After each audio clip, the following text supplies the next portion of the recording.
So many of you know Kevin as the guy who became Jesus later on. I knew him before then, but the thing that was significant is once he put on that robe and started walking around, people started to notice him in a different way. He already had this this impressive physical presence, but when he put on that robe, he just took on a different shape. He reminded me of the Christ the Redeemer statue that you see over the city of Rio. I remember the one day we were standing on the sidewalk and a car rolled up next to us and people hung out the window and they said, "Hey, Jesus, can we take your picture?" And that's when I realized that Kevin wasn't just Kevin anymore.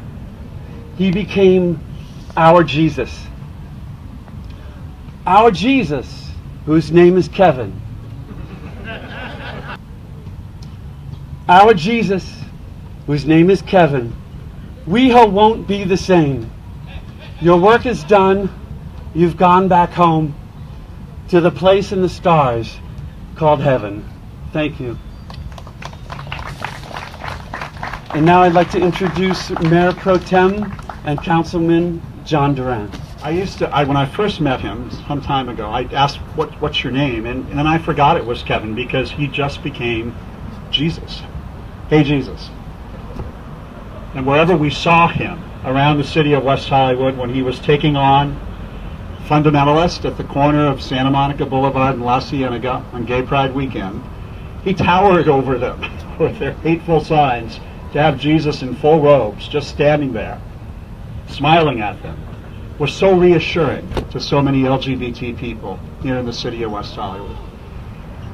The first time I saw WeHo Jesus, I happened to be walking down Melrose, and this very tall man in a robe was walking towards me, and I thought, Jesus. And I'm Jewish, and I got a little nervous, but then there was a Starbucks cup in his hand, and I thought, whew, okay. Every time I met him since then, he just had such an aura and such a light about him, and just made everybody comfortable. And that's how I'll remember Kevin and our WeHo Jesus.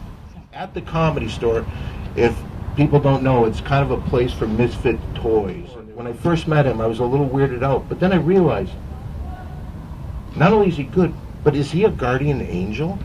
I looked around because he always was there to help people, no matter what. He'd pick up checks all the time, and I think everybody loved him for it. At the Comedy Store, again, a place for misfit toys, he would bring food from pizza places because these guys that have no money at all, they're getting a meal because of Kevin, and he did this all the time, and I think everybody at the Comedy Store loves him. WeHo Jesus represents what many of us know about West Hollywood, is that you get to actually be who you really are. And that's who he was. He was the right person at the right moment for the right place at the right time. And is there anything more right than that? And my own personal story is one of I was at the House of Blues and I looked over and there was Jesus texting. And I'm thinking, who's he texting? And I guess he's texting from heaven now. So check your phones. I just wanted to thank everybody for the love that they've shown for my son. He was a good person, and I'll miss him forever. Thanks, Dan.